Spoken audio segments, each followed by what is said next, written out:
8 फरवरी का इलेक्शन है, उसमें आज 22 जनवरी को 8 और 8 16 दिन रह गए।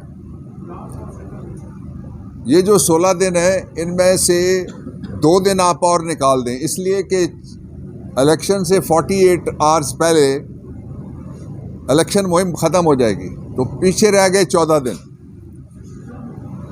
जो 14 दिन में गुब्बारा छोड़ा गया था उम्मीद पाकिस्तान, उस गुब्बारे की हवा पंजाब में निकल गई है।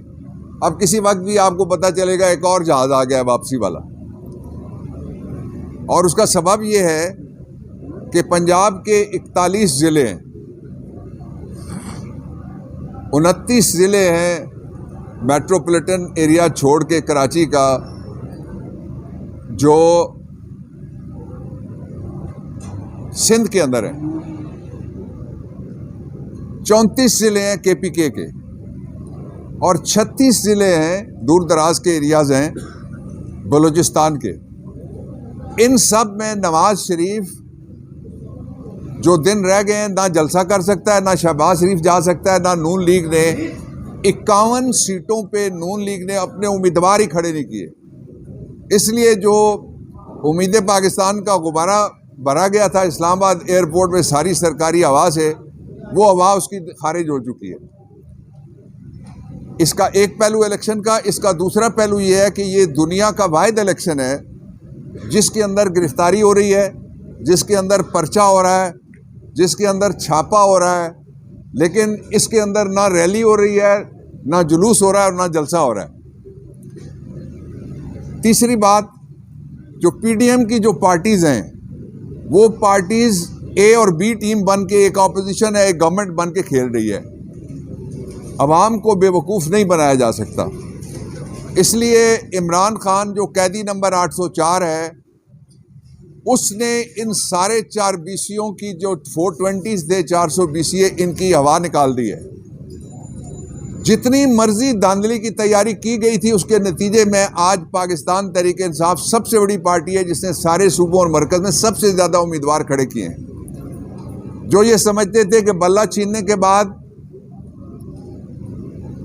लोग PTI की तरफ नहीं देखेंगे, जिसका जो इंतखाबी निशान है वो सारा हमने पोर्टल पे डाल दिया है, और आप जो ही कोई जाएगा सोशल मीडिया के ऊपर, उसको पता लग जाएगा कि इस शहर में PTI के कौन कौन से नामजद उम्मीदवार हैं। इसलिए धांधली नहीं, धांधला हो या अबूल धांधला हो, इसके बावजूद पाकिस्तान तहरीक इंसाफ को कोई इलेक्शन में नहीं हिरा सकता। मैं इस मौके पे ये ज़रूर कहना चाहूँगा कि इलेक्शन कमीशन के पास मौका है। इलेक्शन कमीशन में फॉर्मर ब्यूरोक्रेट्स भी बैठे हैं, फॉर्मर जजेस और वकील भी बैठे हैं। मैं उनको मुखातिब करता हूँ पर्सनल लेवल पे, उनको कहना चाहता हूँ कि आइन के आर्टिकल 218(3) के मुताबिक आप तारीख बनाएं, फेयर एंड फ्री इलेक्शन करा दें। आपने कौन सा सारी ज़िंदगी यहाँ बैठे रहना है? कोई बादशाह थोड़ी है या किसी और ने बैठे रहना है। सब ने अपना अपना अरसा पूरा करना है। जितने सरकारी मुलाजिम हैं आप समेत, उन्होंने चले जाना है। इसलिए आप गले में धांधली का टॉक इलेक्शन कमीशन के गले में ना पड़ने दें, ना डालें, और ना डालने वालों की आप किसी तरीके से भी सपोर्ट करें। आपसे तवक्को ये है कौम को कि free, fair and transparent election, और ये वो वाहिद मकसद है जिसके लिए अरबों रुपए, वरना तो ताजपोशी हो जाए। आपको याद है ताजपोशी के लिए जो यहाँ से गुब्बारा उड़ाया गया था उम्मीद पाकिस्तान वाला, लाहौर में पर कटे कबूतर छोड़े गए, वो कबूतर भी नहीं उड़े लाहौर की और पंजाब की फ़ज़ाओं में। इसलिए धांधली वाला इलेक्शन नहीं उड़ सकता, इलेक्शन फेयर और फ्री कराना चाहिए। उसके साथ ही मैं 2 आइनी ओहदे इलेक्शन कमीशन से मैंने कह दिया। मैं सदर से कहना चाहता हूँ कि सदर साहब को भी पता है और पूरे पाकिस्तान को पता है कि जो इमरान खान की जो सज़ा है वो नाजायज़ सज़ा है, वो नारवा सज़ा है। एक कैंगरू कोर्ट के एक इंतहाई मुतासिब प्रिजाइडिंग ऑफिसर ने वो सज़ा दी हुई है। इसलिए सदर उस सज़ा को आइन के आर्टिकल में लिखा हुआ है 51 के मुताबिक, वो किसी वक्त भी आइन के मुताबिक सदर सज़ा मुअत्तल कर सकते हैं। फेयर, फ्री, ट्रांसपेरेंट इलेक्शन के लिए और कौम को उम्मीद देने के लिए, सही मानों में असली वाली जो उम्मीद है वो तब होगा जब फेयर फ्री इलेक्शन होगा। Fair free election Imran Khan के बगैर उसका सवाल ही पैदा नहीं होता। अब आपने मैदान से आप कहते हैं कि ये ऐसा फेयर फ्री इलेक्शन है जिसमें बल्लेबाज भी निकाल दिया, बल्ला भी छीन लिया और पिच भी ख़राब कर दी। इसके बावजूद आप कहते हैं दूसरी टीम ना उतरे। अब पूरी कौम, पहले सिर्फ तहरीक इंसाफ अकेली थी, इमरान खान और उसके हामी अकेले थे, अब पूरी कौम वोट की तकदीस के लिए और अपनी वोट को चोरी होने से रोकने के लिए जाग रही है। जितनी गिरफ्तारियां होंगी, जितने पर्चे होंगे, वो 25 करोड़ की ना गिरफ्तारी हो सकती है, ना पूरा मुल्क बड़ी जेल डिक्लेयर किया जा सकता है, और ना ही सबका हाथ पकड़ा जा सकता है जब वो जाएंगे पाकिस्तान तहरीक इंसाफ के हक में वोट देने के लिए। और ये जो गवर्नमेंट बैठी हुई है, इसको अब तकरीबन 21 महीने होने लगे हैं। अब इन्होंने लीज आउट कर दिया है पूरा मुल्क, और पाकिस्तान के अवाम रह गए थे, पाकिस्तान के लोगों को भी IMF के पास लीज आउट कर दिया है। आप जरा इनके सरकारी इदारे की खबर सुन लें कि 18 अरब रुपए माहाना का टैक्स लगने जा रहा है। 18 अरब रुपए माहाना का टैक्स पाकिस्तान के अंदर, नहीं, अगर ये रिपोर्टिंग ठीक नहीं है, अखबारात की तरदीद करें, लगने जा रहा है। ये IMF से ये नया आपका मुआहदा हुआ है। उसके बाद चीनी के ऊपर फेडरल एक्साइज लगने लगी है, और जो इस वक्त कह रहे हैं कि हम बिजली मुफ्त देंगे, उनसे मेरी दरख्वास्त ये है कि अपनी अपनी चीनी मिलों की चीनी मुफ्त कर दें, लोग आप पे यकीन कर लेंगे। मुफ्त नहीं कर सकते तो इमरान खान के ज़माने वाली 70 रुपये और 80 रुपये वाली चीनी आप बेचें। आप 160 और 170 वाली चीनी को 100 रुपया उसमें से कम कर दें, लोग मान जाएंगे कि आप बिजली भी मुफ्त दे सकते हैं। और नकल किसकी कर रहे हैं? ये नकल कर रहे हैं दिल्ली में और पंजाब में जो हुक्मरान है, और वो चढ़दे पंजाब की मैं बात कर रहा हूँ, लहंदे पंजाब की मैं बात नहीं कर रहा। दूसरा जो इस वक्त माहौल है पाकिस्तान का, उसको ज़रा आप गौर से अगर मुलाहिजा करें तो सारी जो रियासती जबरूत और ताकत है वो एक तरफ खड़ी है, और सारे वो लोग जो खाली आते हैं, जिनके हाथ में सिर्फ एक चीज़ है अल्लाह के आखिर के बाद, वो पर्ची है। उनको पता है कि ये पर्ची 5 साल के लिए तय करेगी कि उनका मुस्तकबिल वही है जो पिछले 75 साल था, या उनका मुस्तकबिल वो नहीं है जो पिछले 75 साल रहा है। और इसलिए पाकिस्तान के लोगों का, मुझे पूरा उनके शऊर के ऊपर, जो कौमी शऊर है, ये उसकी तौहीन है ये कहना, और उस पर हमला है ये कहना कि हम धांधली के जरिए इलेक्शन जीतेंगे। फिर दूसरा, धांधली की एक और किस्म भी सामने आ रही है। एक ऐसी जमात जिसने कोई 6-7 सीटें टोटल वो लड़ रहे हैं पूरे पाकिस्तान में, वो जमात भी ये कहती है कि सारे आज़ाद हमारे साथ आ जाएंगे। आपने क्या समझा हुआ है कि सारे आपकी तरह से ज़रा सी मुश्किल आएगी तो भाग जाएंगे? क्यों भागेगा कोई? पाकिस्तान तहरीक इंसाफ का कोई आदमी भागेगा नहीं। लेकिन ये एडवांस धांधली हो रही है अगली गवर्नमेंट फॉर्म करने के लिए, और खुली हो रही है। इसका कोई नोटिस नहीं कोई ले रहा, ना कोई अदलगाह ले रही है, और ना ही जो रेगुलेटर है वो, कि जी कैसे आप कह रहे हैं कि आप जो आएंगे सारे के सारे PTI के लोग आज़ाद मुंतखब होकर उनको आप शामिल कर लेंगे। भाई ये मुल्क आपकी कोई जागीर है, बाजगुजार हैं लोग, आपका इन्होंने को कर्ज देना है जिसके एवज आप लोगों को उठाएंगे, भत्ता वसूल करेंगे आपसे, आप कौम से वोट का।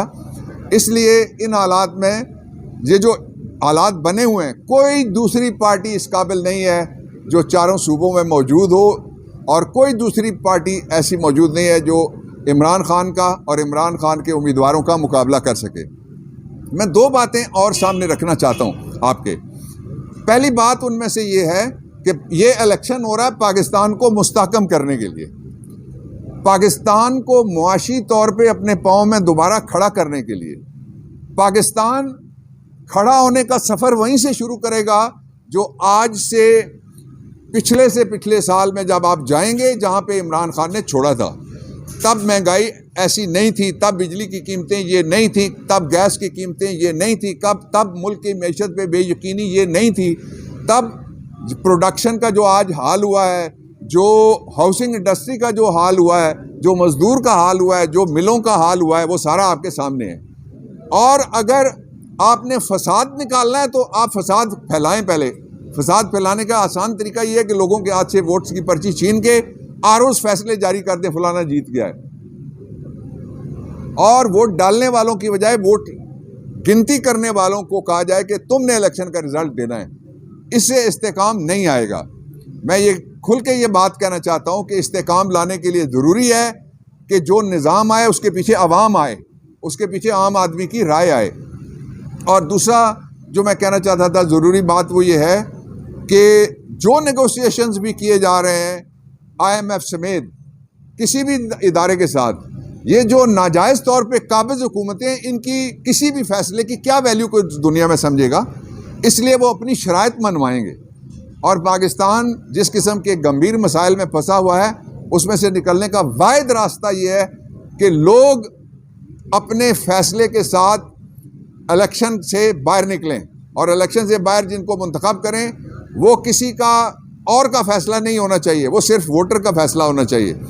मैं आपसे ये कहना चाहता हूँ पाकिस्तान के सारे वोटर्स से कि आप 8 फरवरी बदले का दिन है, आज़ादी का दिन है, और 8 फरवरी से ही इमरान खान की जंजीरें भी टूटनी है। इसलिए सारे लोग 8 फरवरी को ज़रूर वोट के लिए बाहर निकलें। खान साहब तो मुज़ाकरात कर रहे हैं ब्रिटिश एम्बेसी से? खान साहब रिलाई भी करेंगे, मुज़ाकरात भी करेंगे और तकिया भी करेंगे वोटर्स पर। बाबरवान साहब ये बताइएगा, आपको नहीं लगता जिस तरह बड़े बड़े दावे माजी में करते रहे PTI वाले, जब उनके ऊपर मुश्किल वक्त आए सारे छोड़ गए, तो अगर इलेक्शन जीत जाते आज़ाद उम्मीदवार तो उनको अगर उठाया जाए तो वो नहीं शामिल? ये अपना बयान वापस लें, सारे छोड़ गए। मैं आपके सामने खड़ा हूँ, बेशुमार नहीं गए, जो गए हैं वो आप गिनती में दर्जन भी नहीं बनते, और जो गए हैं वो सारे के सारे नहीं तो ज़्यादातर डेपुटेशनिस्ट थे, ड्यूटी पे आए हुए थे, ड्यूटी उसकी चेंज हो गई है। जिस तरह कभी आप सुप्रीम कोर्ट में ड्यूटी करते हैं, आपको कहा जाए हाई कोर्ट, तो आप पहुंचते हैं ना, कैमरा लेके दौड़ पड़ते हैं। एक सेकंड, इसलिए ये कहना बिल्कुल गलत है कि सारे छोड़ गए और सारे भाग गए। इमरान खान खड़ा है, उसके साथ पूरी PTI खड़ी है, और जो पाकिस्तान का आदमी है, आम आदमी, वो भी खड़ा है, और PTI करोड़ों लोगों का नाम है। ये वाहिद पार्टी है जिसने पिछले इलेक्शन में भी करोड़ वोट लिए थे, इसलिए PTI कहीं नहीं गई। जी,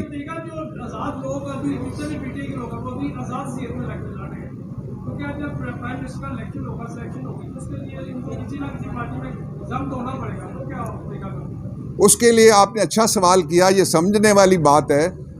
एक दो जो साबिक मुलाजिम है इलेक्शन कमीशन के अहदों पे बैठे हुए हैं, वो इस तरह की बातें फैला रहे हैं। साबिक मुलाजिम मैं कह रहा हूँ, मौजूदा नहीं।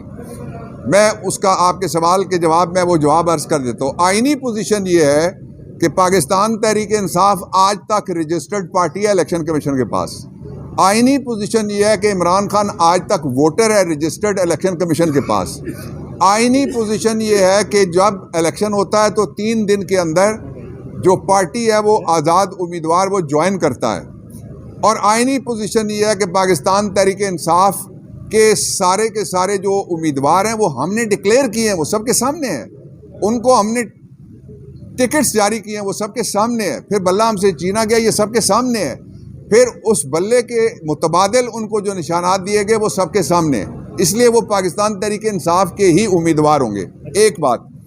दूसरा ये कहा गया है कि देखें जो ही वो जाएंगे तो गवर्नमेंट नहीं बन सकेगी, सदर असेंबली तोड़ देंगे। ऐसा नहीं हो सकता, इसलिए कि वो जो ही जाएंगे तो 3 दिन के अंदर का मतलब ये है 3 दिन आखिरी दिन होता है। वो पहले दिन बाहर निकलेंगे, वो कहेंगे हम पाकिस्तान तहरीक इंसाफ के उम्मीदवार हैं, हम कामयाब हो गए, नोटिफिकेशन होगा, पार्लिमानी पार्टी पार्लियामेंट के अंदर, इस पार्लियामेंट के अंदर कौमी असेंबली और 4 सूबाई असेंबलियों में पाकिस्तान तहरीक इंसाफ की पार्लिमानी पार्टी बनेगी। मैं आपको मिसाल देता हूँ, मुख्तलिफ पार्टियाँ तोड़ के आपको याद है फॉरवर्ड ब्लॉक भी बन जाता है। तो इसलिए पार्लिमानी पार्टी का रजिस्टर होना ज़रूरी नहीं है। इसलिए लेट्स बी वेरी क्लियर, मेरे ख्याल में आपको बात मेरी क्लियर हो गई कि लेट्स बी वेरी क्लियर कि इस तरह की अफवाहों पे यकीन ना रखें कि असेंबली टूट जाएगी। लेकिन अगर धांधली के जरिए से कोई असेंबली मुसल्लत करने की कोशिश की गई तो वो 2 महीने भी नहीं चलेगी। अच्छा सर, ये बताएं, जब से तहरीक इंसाफ के आज़ाद उम्मीदवारों को सब्जियों के निशान मिले, सब्जियां बड़ी महंगी हो गई, तो इस महंगाई का जिम्मेदार कौन है? भाई ने बहुत आलमाना सवाल किया है कि जब से पाकिस्तान तहरीक इंसाफ को सब्जियों वाले मिले निशान तो सब्जियां महंगी हो गई हैं, तो जिम्मेदार कौन है? आपको पता ही है 75 साल के सारे जो भी महंगाई है उसका जिम्मेदार कौन है? पाकिस्तान तहरीक इंसाफ है। बनने से पहले भी थी, हुकूमत में आने से पहले भी थी, हुकूमत जाने के भी बाद ही। लेकिन लोग बेवकूफ़ नहीं है, ना इस तरह का वो सवाल और ना इस तरह का कोई जवाब, ना इस तरह का कोई प्रोपेगेंडा वो मानेंगे। लोगों को पता है उनकी ज़िंदगी अजीरन करके बर्बाद करके जो गया है वो अब फिर उसके लिए जहाज़ आएगा। इसलिए कि वो जो सरकारी हवा भरी हुई थी उम्मीद पाकिस्तान के गुब्बारे में, वो नाउमीदी में बदल गई है।